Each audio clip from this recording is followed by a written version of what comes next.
Su risa era lo más inquietante. Hay olores que el cerebro decide no reconocer la primera vez. Mejor dicho, era una peste inaguantable. Es un mecanismo de defensa, supongo, algo que el cuerpo ha aprendido a lo largo de los siglos, sobrevivir y reconocer donde ya no hay vida.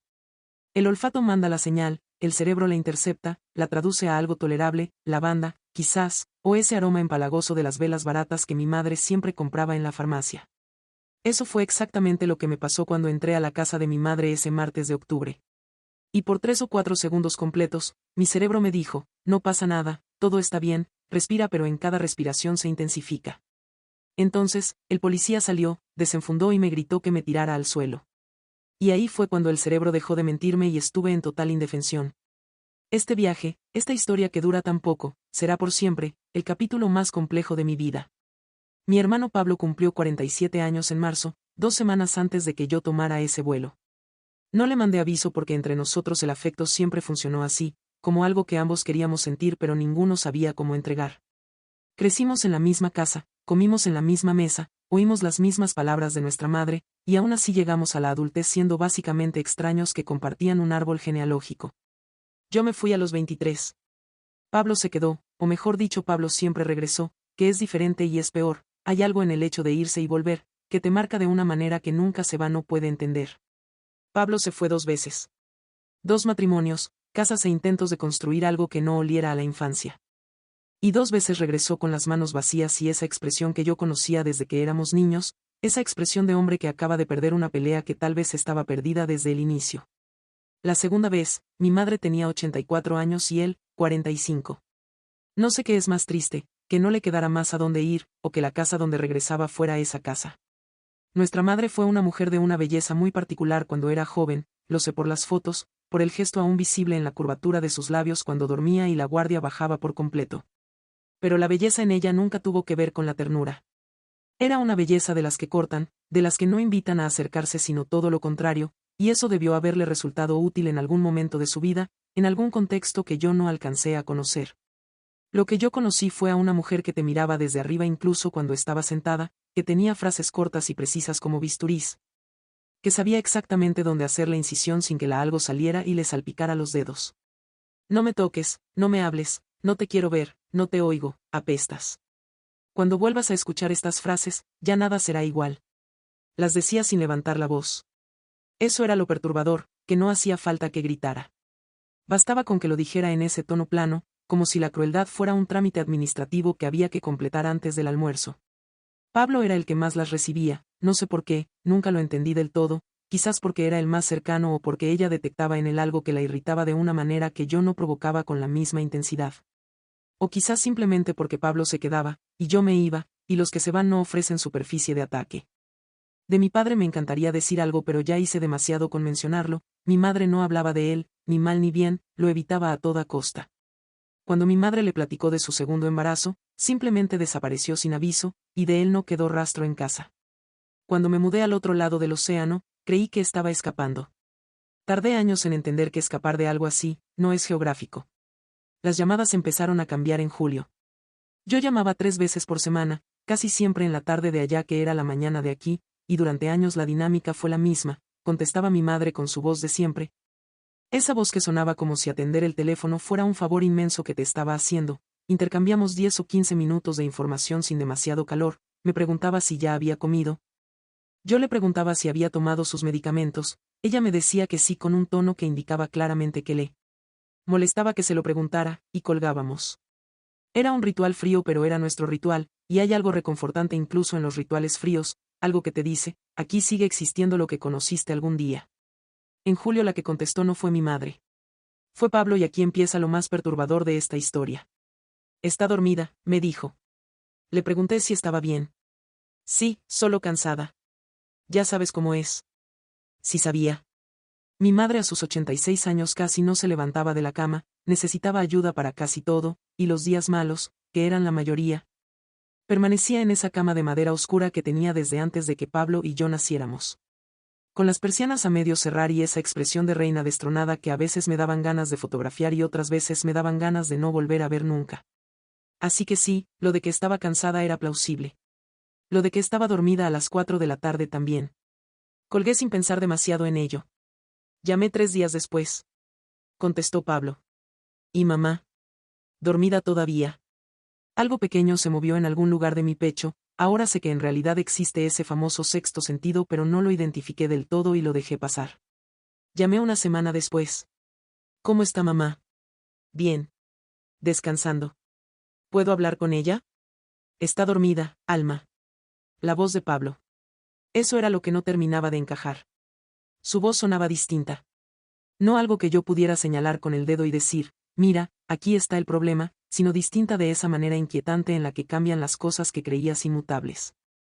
Pablo había sido siempre un hombre de voz baja y movimientos medidos, de esos que caminan mirando el suelo como si no quisieran llamar la atención del mundo, como que la amargura se le había ido depositando lentamente como sedimento en el fondo de un vaso.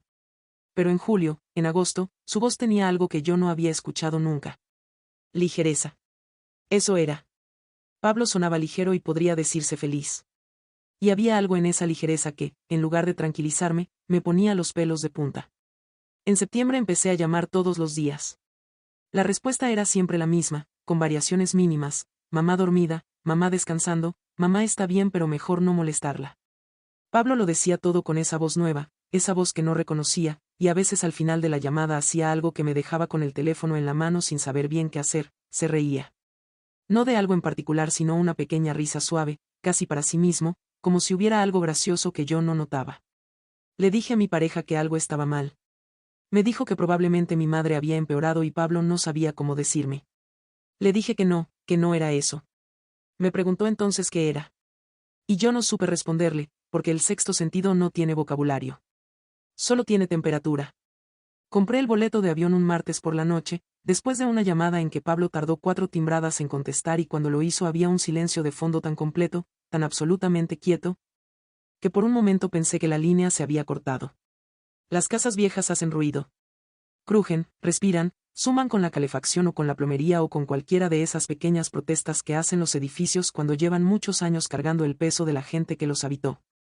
La casa de mi madre nunca había sido silenciosa. Ni cuando dormíamos todos, había siempre algún sonido de fondo: el refrigerador, el reloj de la sala. Los pasos lentos de mi madre cuando no podía dormir y caminaba hacia la cocina con esa bata azul que tenía hacía 20 años. El silencio que escuché en esa llamada no era el silencio de una casa dormida. Era el silencio de una casa vacía. Hay veces que odias tener la razón. El vuelo duró 11 horas. No dormí. Me quedé mirando la oscuridad de la ventanilla sintiendo algo que no es exactamente ansiedad, algo más básico y totalmente corporal, se instala en el esternón y pulsa ahí con una frecuencia constante. Como un aviso que no terminas de descifrar. Intenté leer, ver una película y pedí café que no terminé. Pensé en mi madre con sus manos pequeñas y sus frases de bisturí, en Pablo con su espalda encorvada y sus ojos en el suelo, en los dos juntos en esa casa, y traté de imaginar cómo era la dinámica ahora que ella casi no se levantaba y él era quien la cuidaba, le llevaba la comida, la bañaba, le cambiaba las sábanas. Pablo está cuidando a mi madre. Intenté imaginar las manos de un hombre a quien esa mujer le había dicho no me toques desde que tenía 5 años, moviéndose sobre su cuerpo con la delicadeza que requería ese cuerpo de 86 años. Pedí otro café que también dejé enfriar. El taxi me dejó frente a la casa a las 2 de la tarde. Hacía ese calor seco que en mi infancia siempre olía a polvo y a bugambilia, de niña me parecía perfectamente normal y que después de tantos años afuera me resultaba casi irreal, como escenografía de algo. Bajé con la maleta, pagué, y me quedé un momento en la banqueta mirando la fachada. Las plantas estaban muertas. Mi madre tenía 12 macetas en la entrada, begonias y helechos y una bugambilia que había crecido a lo largo de la reja durante 20 años, y todas, absolutamente todas, estaban muertas. Mi madre regaba sus plantas todos los días. Incluso en los días que casi no podía pararse de la cama, encontraba la manera. Le pedía a Pablo que la ayudara a llegar a la entrada, o simplemente arrastraba el cuerpo hasta ahí. ¿Alma? Me volteé. Era la señora Refugio, la vecina de enfrente, que me miraba desde su puerta con una expresión rara, lo llamaría alivio mezclado con algo más. Señora Refugio, dije. Hija, menos mal. Menos mal que viniste. Se acercó hasta la reja con pasos más rápidos de lo que le correspondían a sus 70 y tantos años. Oye, ¿cómo está tu mamá? Porque yo no la he visto en semanas. No ha salido ni a regar, que ella nunca faltaba con eso, y yo le toqué a Pablo 2 veces y me dijo que estaba bien pero que no podía salir, que estaba muy cansada, pero yo no sé, hija, yo no sé. Conozco a tu mamá por mucho tiempo y esas plantas ya se murieron sin agua. Miré las plantas otra vez. Miré la fachada de la casa. Había algo en las ventanas. Las persianas estaban cerradas, lo cual no era inusual, no sé, pero se veían bajadas más para esconder algo, o para separar lo que estaba adentro con una intención específica. Toqué el timbre. Nada. Volví a tocar. Nada. El silencio desde dentro era el mismo de la llamada. Saqué el teléfono y marqué a Pablo.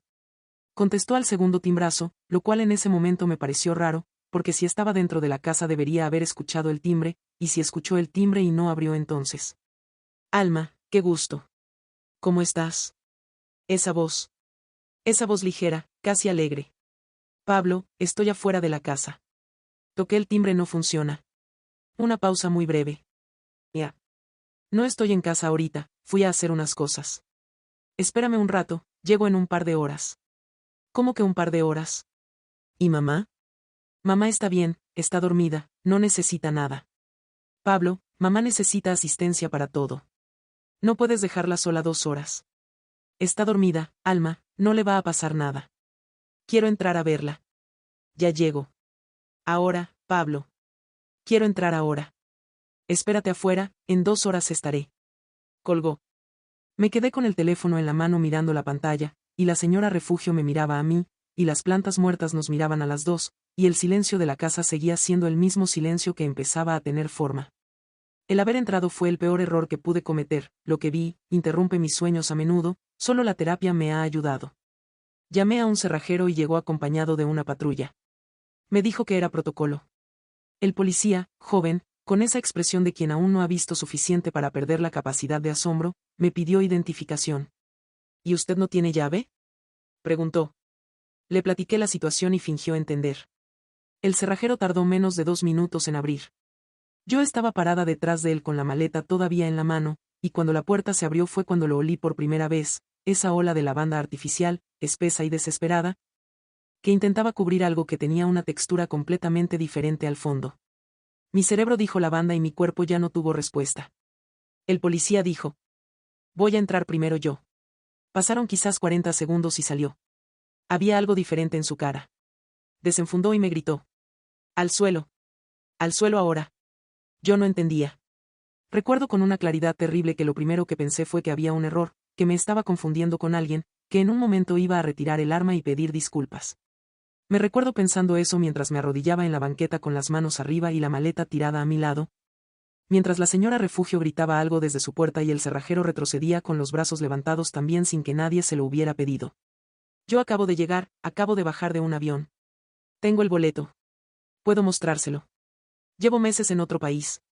Quien cuidaba a mi madre era mi hermano Pablo, Pablo es quien tiene la llave, Pablo es quien ha estado aquí. El policía me miró de nuevo mientras hablaba en claves por la radio. Pasaron varios minutos y yo en la banqueta con las rodillas en el concreto caliente y las manos en la nuca, mirando las plantas muertas desde abajo, desde ese ángulo extraño y humillante, y pensé en mi madre adentro. Pensé en lo que el policía había visto cuando entró, que le había puesto esa expresión de blancura en la cara, y mi cerebro seguía queriendo decirme que no, que era lavanda, que era mentira, que iba a entrar y a encontrarla dormida en su cama con su bata azul y sus manos de uñas bien cortadas, descansando sobre el pecho. Llegaron más patrullas con una ambulancia sin prisa. Llegaron hombres con guantes y bolsas y esa manera de moverse que tienen los que hacen ese trabajo, eficiente y casi sin emoción. No porque no la tengan, sino porque aprendieron hace mucho que la emoción en esos cuartos es un lujo que no pueden pagarse. Me dejaron sentarme en la cajuela de una de las patrullas mientras revisaban mis documentos, el boleto de avión, la identificación, el pasaporte. Uno de los policías, mayor, con un bigote entrecano y una manera de hablar que era cuidadosa, me explicó lo que estaba sucediendo. No lo hubiera hecho. Mi madre llevaba 10 días sin moverse. 10 días. El exceso de aromatizante, esas velas baratas de la farmacia, docenas de ellas por lo que me dijo, encendidas y reemplazadas con metodología y precisión, había retrasado lo que cualquier vecino con ventanas abiertas habría detectado antes. Le pregunté cómo había sucedido. Me dijo que todavía estaban determinando la causa. Me mintió con amabilidad. De eso me di cuenta después. Pablo llegó cuando ya había oscurecido, venía caminando por la banqueta con las manos en los bolsillos y esa postura de siempre, espalda curvada, cabeza inclinada hacia el suelo como si el asfalto le ofreciera algo que el horizonte no. Lo detuvieron antes de que llegara a la reja. Yo lo vi desde donde estaba, sentada en la cajuela de la patrulla con una cobija que alguien me había puesto en los hombros sin darme cuenta, lo vi levantar la cabeza cuando los policías lo rodearon. Y por un momento nuestros ojos se encontraron a través de la oscuridad y las luces giratorias. Sonrió. No era de triunfo ni de demencia. Una sonrisa pequeña, casi íntima. Lo que Pablo confesó esa noche, en la delegación, con una voz completamente tranquila y esa nueva ligereza que yo había detectado en las llamadas de los últimos meses, fue lo siguiente. Había empezado en agosto. No de golpe. Pablo no era un hombre de gestos violentos, de explosiones repentinas, aunque yo supiera que había habido momentos de eso en sus matrimonios, momentos que habían terminado en denuncias, papeles firmados y puertas cerradas. Pablo era meticuloso, era paciente como son pacientes los hombres que han aprendido que el mundo no va a moverse a su favor si lo empujan, así que mejor esperar, calcular, encontrar el momento exacto. Las notas las había estado preparando durante semanas. Papel de arroz, dijeron los peritos, ligero y flexible, que puede enrollarse hasta el diámetro de un popote fino sin romperse. Las había cortado en tiras largas, cada tira de unos 2 centímetros de ancho, y las había enrollado con una paciencia clínica, esa fue la palabra que usaron, hasta formar pequeños cilindros del tamaño de media uña. Cientos de ellos. Los había guardado en una lata de galletas. Una lata decorada con un paisaje navideño. El perito que me explicó esto más tarde era una mujer de cabello recogido y manos firmes que sostenía un folder mientras hablaba, me dijo que habían sido extraídas con pinzas de precisión, con mucho cuidado, para preservarlas como evidencia. Las habían encontrado en los párpados, insertadas en el pliegue entre el párpado y el ojo, enrolladas con cuidado para no lastimar la superficie del ojo, lo cual indicaba, dijo la perita, que el proceso había comenzado antes de que hubiera pérdida de conciencia. Las habían encontrado en los oídos. En la nariz. En la boca ahí sí, bastantes apiladas con geometría sistemática. En una de las manos, en el hueco del puño cerrado, que Pablo había cerrado y sostenido hasta que se quedó así. La causa de la muerte. Mi madre murió por una combinación de inanición y asfixia progresiva. No inanición repentina, inanición de semanas, porque Pablo había dejado de alimentarla gradualmente, reduciendo las porciones, espaciando los horarios, y el cuerpo de una mujer de 86 años no tiene reservas para protestar demasiado tiempo antes de ceder. La asfixia había sido el factor final. Cuando los pasajes nasales y la cavidad oral estaban suficientemente obstruidos, la respiración dejó de ser posible de manera efectiva. No fue un momento violento, no hubo fluidos o forcejeos. Fue un proceso meticuloso, calculado, paciente. Así como Pablo. Lo que Pablo dijo sobre las voces lo supe semanas después, a través del abogado de oficio que me llamó porque había cosas que Pablo quería que yo supiera y no sabía cómo decirme directamente. No quería cargar con el peso de decirlas él mismo. Las voces llevaban ahí desde que Pablo tenía 8 o 9 años, no eran muchas o algo tan dramático como eso. Una voz que no reconocía como suya pero que a su vez no era ajena, que se instalaba en algún lugar detrás del pensamiento consciente y desde ahí comentaba, sugería, a veces ordenaba con autoridad. Y nuestra madre, cuando Pablo se lo dijo la primera vez, solo respondió: no hagas caso, hijo. Pablo no hizo caso, aprendió a vivir con ello y prefirió vivir fingiendo. Los matrimonios fracasaron, dijo, en parte por eso, la voz se activaba en los momentos de mayor estrés, de mayor tensión. Y lo que le decía que hiciera en esos momentos no era lo que un hombre cuerdo le haría a una mujer que amaba, y las consecuencias de escucharla tuvieron nombres y fechas y expedientes judiciales. Cuando las cosas empeoraron, la voz se reía. Eso fue lo que dijo Pablo, eso fue lo que el abogado me transmitió con una expresión de hombre que está acostumbrado a escuchar cosas terribles pero que esta en particular le había costado algo, que cuando las cosas empeoraron, la voz se reía de él, lo burlaba y hacía un inventario de sus fracasos con una precisión que solo era posible porque tenía acceso a todo, a cada memoria, a cada humillación, a cada vez que alguien le había cerrado una puerta en la cara o le había dicho que no era suficiente o que olía mal o que no quería verlo. Y Pablo regresó a casa de mi madre. Y la voz estaba ahí también. Pero ahora Pablo tenía 47 años de frases de bisturí almacenadas en algún lugar del cuerpo, en ese lugar donde se guardan las cosas que no se pueden decir ni procesar ni soltar. Y mi madre ya casi no podía levantarse de la cama, y la voz encontró en esa combinación de factores algo que le resultó interesante. Lo que me cuesta más, no es la monstruosidad del método. Es la lata. Sí, lata de galletas con el paisaje navideño donde Pablo preparó esas notas durante semanas. Que se sentó en algún lugar de esa casa, en la mesa de la cocina o en el sillón de la sala, cortó y enrolló el papel, lo guardó en la lata con una paciencia que requería tiempo, calma y una mente que sabía exactamente lo que estaba haciendo. Y que ninguna de las dos, ni yo desde el otro lado del océano, ni mi madre desde su cama, lo vimos venir. O quizás mi madre sí. Quizás hubo un momento, antes del final, en que mi madre vio en la cara de Pablo algo que reconoció, Algo que había estado ahí desde que él tenía 8 o 9 años y ella le dijo no hagas caso y se volteó a atender otra cosa. Quizás en ese momento supo que el problema de decirle a alguien no hagas caso es que uno nunca sabe a qué le están haciendo caso en su lugar. Regresé al otro lado del océano 3 semanas después de los trámites, papeles, y conversaciones con abogados, peritos y una psicóloga de la fiscalía que me preguntó muchas veces cómo estaba y a quien yo respondí siempre con la misma frase, bien, gracias. Antes de irme fui una sola vez a la casa. La habían liberado ya como escena de hechos. Estaba vacía de personas pero llena de todo lo demás, los muebles de siempre, el reloj de la sala que seguía funcionando, las fotos en la pared, la bata azul colgada detrás de la puerta del cuarto de mi madre. Las plantas seguían muertas en la entrada y paré un momento frente a las macetas, pensé en regarlas. Era lo que habría querido mi madre. Pensé que era el último acto posible de cuidado hacia algo que ella había cuidado durante años con esa terquedad suya que era lo más cercano que sabía estar del amor. Luego pensé en mis manos sosteniendo la manguera. Pensé en las manos de Pablo sosteniendo la lata y me fui sin regar nada. Cerré la puerta, escuché el clic de la cerradura, caminé hasta el taxi sin mirar atrás, y mientras el auto avanzaba por las calles de mi ciudad de infancia con ese calor seco de octubre que olía a polvo y a bugambilia, me di cuenta de que llevaba varias horas sin pensar en la voz de Pablo tal como había sonado en todas esas llamadas. Esa voz ligera, ese peso que de pronto no estaba, me di cuenta de que la entendía, más que cualquier otra cosa. Fue lo que me hizo cerrar los ojos y no abrirlos hasta que llegamos al aeropuerto. Esto es ADN Siniestro. Y recuerda que la maldad no llega con el tiempo. La maldad viene por defecto.